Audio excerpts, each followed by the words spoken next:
Hi friends, welcome to law में time. Muskan Mandhan, your legal guide. So guys, आज के video में डिस्कस करने वाले हैं important judgments of supreme court in 2022। इसकी मैं पीडीएफ आपको अपने टेलीग्राम चैनल लॉ में टीओ लीगल गाइड पर देने वाली हूं। लिंक डिस्क्रिप्शन में ज्वाइन कर लीजिएगा और कुछ इंपॉर्टेंट क्वेश्चंस भी दूंगी इन्हीं जजमेंट से रिलेटेड, जो कि काफी इंपॉर्टेंट है। आपको याद करने में बेसिकली वो हेल्प कर देंगे। सो आई रिक्वेस्ट यू गाइस कि प्लीज मुझे ध्यान से सुनते रहिए। Let's start. पहला जजमेंट है Buddha Dev Karmaskar versus state of west Bengal. अब इस केस में बेसिकली क्या हुआ था, एक सेक्स वर्कर का ब्रूटली मर्डर कर दिया गया था because she said no to a intercourse, right. और उस पर्सन ने उसे मार मार कर एक तरीके से उसका मर्डर कर दिया। द सुप्रीम कोर्ट ने इस केस में हेल्ड किया कि सेक्स वर्कर्स भी डिग्निटी और रिस्पेक्ट डिजर्व करते हैं। कोर्ट ने गवर्नमेंट को यह भी डायरेक्शन दिए कि इन्हें भी आधार कार्ड्स मिलने चाहिए, सेक्स वर्कर्स को भी आधार कार्ड्स मिलने चाहिए on the basis of proforma certificate. देखो, जब तक आपको कॉलेज की डिग्री नहीं मिल जाती है तब तक आपका कॉलेज आपको प्रोफॉर्मा सर्टिफिकेट इशू करता है, राइट। कुछ डायरेक्शंस भी दिए कोर्ट में, जैसे कि सेक्स वर्कर्स को हैरास नहीं करना चाहिए अगर पुलिस किसी ब्रॉथल पर रेड करने जा रही है। ब्रॉथल मतलब जहाँ पे सेक्स वर्क कंटिन्यू किया जाता है, राइट। अगर वहाँ पे रेड पड़ रही है तो सेक्स वर्कर्स को किसी भी तरीके से हैरास नहीं करना चाहिए पुलिस को, ना ही फिजिकली ना ही मेंटली। और गवर्नमेंट को एजुकेट करना चाहिए सेक्स वर्कर्स को उनके राइट्स के regarding. Next is Jarnail Singh versus Lakshmi Narayan Gupta. इसको रिजर्वेशन इन प्रमोशन केस भी कहा जाता है। सुप्रीम कोर्ट ने इस केस में हेल्ड किया कि अगर एससी और एसटीज को इनएडिक्वेटली रिप्रेजेंट किया गया, उन्हें सही से रिप्रेजेंटेशन नहीं मिला है, तो उसके लिए क्वांटिफाइबल डेटा आपको कलेक्ट करना जरूरी है। अगर उन्हें प्रमोशन दिया जाना है तो पहले रिजर्वेशन कितनी होनी चाहिए, क्या वो एडिक्वेटली उन्हें रिप्रेजेंटेशन मिली हुई है, तब तो और रिप्रेजेंटेशन देने का मतलब नहीं है। तो उसके लिए आपके पास क्वांटिफाइबल डेटा होना चाहिए, आप देख सको उसे कि कितनी मिली है कितनी नहीं मिली है। तो मोटा मोटी हमें इतना समझ में आ रहा है कि अगर हमें प्रमोशंस देने एससी और एसटीज को, उसमें उनकी रिजर्वेशन रखनी है, तो हम डेटा के बेसिस पर ही ये काम करने वाले हैं। और ये स्टेट्स के ऊपर है कि वो अपने बेसिस पर डिटरमिन करेंगे कि किस तरीके से इनएडिक्वेटली रिप्रेजेंट किया गया है एससी और एसटीज को। ये उनके ऊपर है किस बेसिस पर वो डिसाइड करने वाले हैं कि किस वजह से ये लोग इनएडिक्वेटली रिप्रेजेंट किए गए। क्या क्राइटेरिया होगा जिससे पता चलेगा कि एससी और एसटीज को इनएडिक्वेटली रिप्रेजेंट किया गया है, उसका क्राइटेरिया क्या होगा, कैसे पता करना है। क्योंकि अगर किसी कम्युनिटी को इनएडिक्वेटली रिप्रेजेंट किया गया तो वो लोकल कंडीशंस के बेसिस पर ही पता चल सकता है। इसीलिए ये चीज स्टेट के हाथ में रखी गई है, राइट। स्टेट्स ही लोकल कंडीशंस जानते हैं ना, जिस वजह से उनको भाई रिप्रेजेंटेशन नहीं मिल पाया, तो ये स्टेट्स ही डिसाइड करेंगे कि किस बेसिस पर उन्हें इनएडिक्वेटली रिप्रेजेंट किया गया है। और जो वो क्वांटिफाइबल डेटा हमें कलेक्ट करना है इनके रिप्रेजेंटेशन का, उसकी यूनिट क्या होगी, उसको कहेंगे कैडर। कैडर का मतलब होता है ग्रेड या कैटेगरी ऑफ पोस्ट्स। और इस डेटा को पीरियोडिकली रिव्यू भी किया जाएगा। नेक्स्ट केस है जनहित अभियान वर्सेस यूनियन ऑफ इंडिया। बहुत इंपॉर्टेंट केस है आपके लिए। अब इस केस में क्या हुआ था, 103rd कॉन्स्टिट्यूशनल अमेंडमेंट एक्ट को चैलेंज किया गया था। ये एक्ट बेसिकली 10% रिजर्वेशन देता है इकोनॉमिकली वीकर सेक्शन को इन जनरल कैटेगरी। चैलेंज करते हुए ये कहा गया कि जो एक्ट है ये बेसिक फीचर्स जो है कॉन्स्टिट्यूशन के उन्हें वायलेट करता है और फंडामेंटल राइट टू इक्वालिटी को भी वायलेट करता है। अब इस पर मेरा एक फुल वीडियो भी बना हुआ है, लिंक डिस्क्रिप्शन में है, जरूर से उसे देख लीजिएगा। इस केस में क्या हेल्ड हुआ, 3:2 की मेजोरिटी से सुप्रीम कोर्ट ने ये हेल्ड किया कि ईडब्ल्यूएस के जो रिजर्वेशंस है वो वैलिड हैं। Next case is SG Vombatkere versus union of India. Basically इस केस में सेक्शन 124A ऑफ इंडियन पीनल कोड सेडिशन को चैलेंज किया गया था।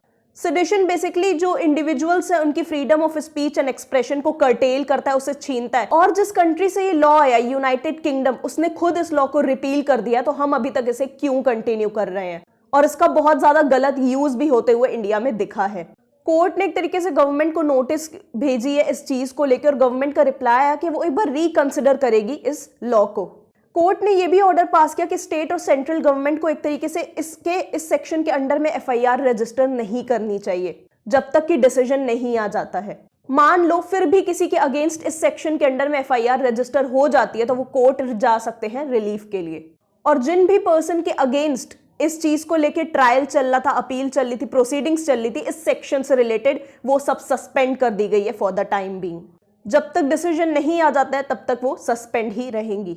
ये जजमेंट भी आपके लिए बहुत ज्यादा इंपॉर्टेंट है। State of Jharkhand versus Shailendra Kumar Rai. इस केस में बेसिकली विक्टिम पर 2 फिंगर टेस्ट कंडक्ट किया गया ताकि ये पता चल सके कि उसका रेप हुआ है या नहीं। और इस पर सुप्रीम कोर्ट ने कहा है, पहले भी देखो इस चीज को बैन किया जा चुका था लेकिन तब भी ये प्रैक्टिस कंटिन्यू हो रही थी, तो इस बारे में सुप्रीम कोर्ट ने कहा है कि अगर अब से 2 फिंगर टेस्ट कंडक्ट किया गया पता करने के लिए कि लड़की का रेप हुआ है या नहीं हुआ है, तो उसको मिसकंडक्ट माना जाएगा और उस प्रोफेशनल को हेविली पीनलाइज भी किया जाएगा जिसने ये टेस्ट कंडक्ट किया होगा। क्योंकि ये जो टेस्ट है बेसिकली गलत एक तरीके से अजम्पशन पर बेस्ड है कि जो वुमेन सेक्सुअली एक्टिव है उसका रेप नहीं हो सकता है। अब 2 फिंगर टेस्ट के बारे में जब आप डिटेल में पढ़ोगे तो मैं ये लाइन क्यों बोल रही हूं आपको ये भी समझ में आ जाएगा। सत्येंद्र कुमार एंटल वर्सेस सीबीआई, इस केस में बेल ग्रांट करने को लेकर बात कही गई और कोर्ट ने एक तरीके से सेंट्रल गवर्नमेंट से रिक्वेस्ट की है कि एक सेपरेट बेल के लिए लॉ आना चाहिए। हेल्ड क्या किया गया इस केस में, बेल एप्लीकेशन 2 हफ्ते के अंदर अंदर डिसाइड की जानी चाहिए। यूनियन गवर्नमेंट से एक तरीके से रिक्वेस्ट की गई कि सेपरेट बेल एक्ट आना चाहिए, बिकॉज जो सेक्शन 170 है सीआरपीसी का उसको काफी बार रॉन्गफुली इंटरप्रेट किया गया है। एंटीसिपेटरी बेल एप्लीकेशन 6 वीक्स के अंदर अंदर डिसाइड की जानी चाहिए। बेल और एंटीसिपेटरी बेल में क्या फर्क है, इस पर मेरा एक बहुत बढ़िया शॉर्ट है, उसको मैं डिस्क्रिप्शन में लिंक कर दूंगी। सारे नोट्स और पीडीएफ क्वेश्चंस आपको हमारे Telegram channel law mate your legal guide पर मिल जाएंगे, लिंक डिस्क्रिप्शन में है, जरूर से ज्वाइन कर लीजिए, शेयर जरूर से कर दीजिएगा। X versus principal secretary health and family welfare, government of NCT Delhi. अब इस केस में 25 इयर्स की अनमैरिड वुमेन कोर्ट पहुंचती है क्योंकि उसे 23 वीक्स की प्रेगनेंसी को टर्मिनेट कराना था, लेकिन दिल्ली हाई कोर्ट उसे ये अलाउ नहीं करते। क्योंकि एमटीपी एक्ट अनमैरिड वुमेन को एक्सक्लूड कर देता है। लेकिन सुप्रीम कोर्ट ने कहा 2021 में 2021 में इसमें एक अमेंडमेंट किया गया जहां पे मैरिड वुमेन को सब्सटीट्यूट कर दिया गया एनी वुमेन से, और एनी वुमेन में अनमैरिड वुमेन भी कवर होती हैं, और जो वर्ड हस्बैंड है उसको रिप्लेस कर दिया गया पार्टनर से। Thus all women are entitled to safe and legal abortion। और टाइम पीरियड क्या है जब प्रेगनेंसी को टर्मिनेट किया जा सकता है, 20 to 24 वीक्स। और एमटीपी रूल्स के अकॉर्डिंग रेप में मैरिटल रेप को भी इंक्लूड किया गया है। एशत शिफा versus state of Karnataka, 6 students को एक तरीके से कर्नाटका यूनिवर्सिटी में एंटर करने नहीं मिलता है, क्लासेस अटेंड करने नहीं मिलता है, बिकॉज उन लोगों ने हिजाब पहना था। बात पहुंचती है सुप्रीम कोर्ट और यहाँ पे स्प्लिट वर्डिक्ट हमें देखने को मिलता है। जस्टिस हेमंत गुप्ता ने कहा कि सही है, बैन हो जाना चाहिए। जस्टिस सुधांशु धूलिया ने कहा कि बैन नहीं होना चाहिए। फुल वीडियो अगर आप इसका देखना चाहते हो, जो कि बहुत ही इंपॉर्टेंट है, लिंक डिस्क्रिप्शन में आप जाके पूरा केस समझ सकते हैं। Jacob Puliyel versus union of India, इस केस में बेसिकली ये कहा गया, रिट पिटीशन फाइल हुई थी सुप्रीम कोर्ट में और ये कहा गया कि जबरदस्ती वैक्सीनेशन नहीं होना चाहिए, पर्सन के कंसेंट से ही वैक्सीनेशन होना चाहिए, otherwise article 21 of the constitution को ये चीज वायलेट करेगी। कोर्ट ने यह हेल्ड किया कि गवर्नमेंट ऑफ इंडिया की जो वैक्सीनेशन पॉलिसी है वो अनरीजनेबल और आर्बिट्ररी नहीं है।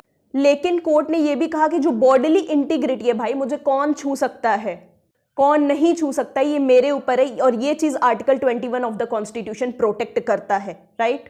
और इसी वजह से किसी भी इंडिविजुअल को आप फोर्स नहीं कर सकते हो टू गेट वैक्सीनेटेड, और अगर किसी को वैक्सीनेशन नहीं करवाना है तो वो नहीं ही करवाएगा। लेकिन अगर ऐसा होता है कि उस इंडिविजुअल को वैक्सीनेशन नहीं करवाना है लेकिन चांसेस है कि वो एक तरीके से इन्फेक्शन को स्प्रेड कर सकता है, तो गवर्नमेंट उस पर पब्लिक कंसर्न्स को ध्यान में रखते हुए सर्टेन रीजनेबल रेस्ट्रिक्शंस लगा सकती है। इस केस में सुप्रीम कोर्ट को यह डिसाइड करना था, क्या हिंदू सक्सेशन एक्ट के आने से पहले एक फादर की डेथ पर क्या वो प्रॉपर्टी उनकी बेटी को जाएगी या सर्वाइवरशिप के थ्रू उनके ब्रदर को चली जाएगी। ऐसे समझो, बी एक पर्सन है, ठीक है, उसकी बेटी है ए, तो क्या उसकी डेथ पर ये प्रॉपर्टी ए को जाएगी या उसके भाई सी को जाएगी। हिंदू सक्सेशन एक्ट के पहले की बात हो रही है। तो इस केस में सुप्रीम कोर्ट ने क्या हेल्ड किया, सुप्रीम कोर्ट ने कहा जो एंशिएंट टेक्स्ट्स हैं, कस्टम्स है, जुडिशियल प्रेसिडेंट से पुराने, उन्होंने एक तरीके से फीमेल एज के राइट्स को रिकॉग्नाइज किया है। फीमेल के राइट्स को इन प्रॉपर्टी में रिकॉग्नाइज किया गया है पहले भी। दस इससे यही साबित होता है कि डॉटर्स का भी राइट है प्रॉपर्टी में। Vijay Madan Lal Chaudhary versus union of India, इस केस में मनी लॉन्ड्रिंग एक्ट के कुछ सेक्शंस को कॉन्स्टिट्यूशनली चैलेंज किया गया। कोर्ट ने सारे ही प्रोविजंस को अपहेल्ड किया, जैसे section 8 taking possession of attached property, section 17 search and seizure, section 18 search of persons etcetera. Court ने यह भी कहा कि एनफोर्समेंट डायरेक्टोरेट ईडी के पास पुलिस पावर्स नहीं होती हैं और इसी वजह से उन्हें पुलिस प्रोसीजर को फॉलो नहीं करना है जब वो कोई इंक्वायरी कंडक्ट कर रहे हैं। नीरज दत्ता वर्सेस एनसीटी दिल्ली, अब एक चीज समझिए, सर्कमस्टेंशियल एविडेंसेस क्या होते हैं। देखिए, इसको समझने के लिए हम अडल्ट्री के ऑफेंस को लेते हैं, ठीक है।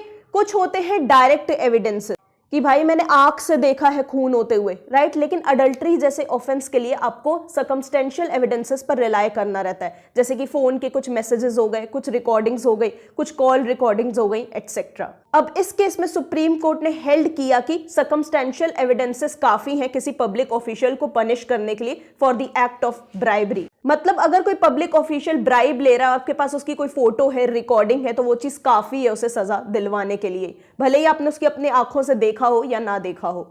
किसी डायरेक्ट एविडेंस की जरूरत नहीं है उसे पनिश करवाने के लिए। अगर कोई विटनेस हॉसाइल टर्न हो जाता है तब भी उन्हें सजा मिलकर ही रहेगी। तो इस केस में दो चीजें कही गई हैं कि पब्लिक ऑफिशियल्स अगर ब्राइब ले रहे हैं तो उनको सजा दिलवाने के लिए डायरेक्ट एविडेंस की जरूरत नहीं है, सर्कमस्टेंशियल एविडेंसेस भी काफी हैं। और अगर विटनेसेस हॉसाइल हो जाते हैं तब भी उन्हें सजा मिलकर रहेगी। हॉसाइल विटनेसेस क्या होते हैं? देखो, अगर कोई विटनेस है जो कि आपको कह रहा है कि हाँ मैं तुम्हारे लिए गवाही दूंगा, मैं तुम्हारी तरफ से एक तरीके से तुम्हारे केस को सपोर्ट करूंगा, लेकिन बाद में वो पलट जाता है, वो कहता है नहीं मैं तुम्हारी तरफ से गवाही नहीं देने वाला हूं, उसके स्टेटमेंट्स भी चेंज हो जाते हैं, तो ऐसे विटनेसेस को हम कहते हैं हॉसाइल विटनेसेस। तो एग्जाम्पल ले लेते हैं, आपके दोस्त ने ब्राइब लेते हुए देखा था पब्लिक ऑफिशियल को, वो रेडी था विटनेस बनने के लिए, लेकिन बाद में बोलता है नहीं मैं विटनेस नहीं बनने वाला हूं इस केस के लिए, तो वो बन गया हॉसाइल विटनेस, लेकिन तब भी उस पब्लिक ऑफिशियल को सजा मिलकर रहेगी। आई जस्ट होप आपको वीडियो अच्छा लगा होगा। प्लीज कमेंट्स में जरूर बताइएगा। अगर ऐसे और वीडियोस चाहिए सब्सक्राइब और शेयर जरूर कर दीजिएगा। Thank you so much for watching this video friends, and we'll meet soon in the next video. Good luck.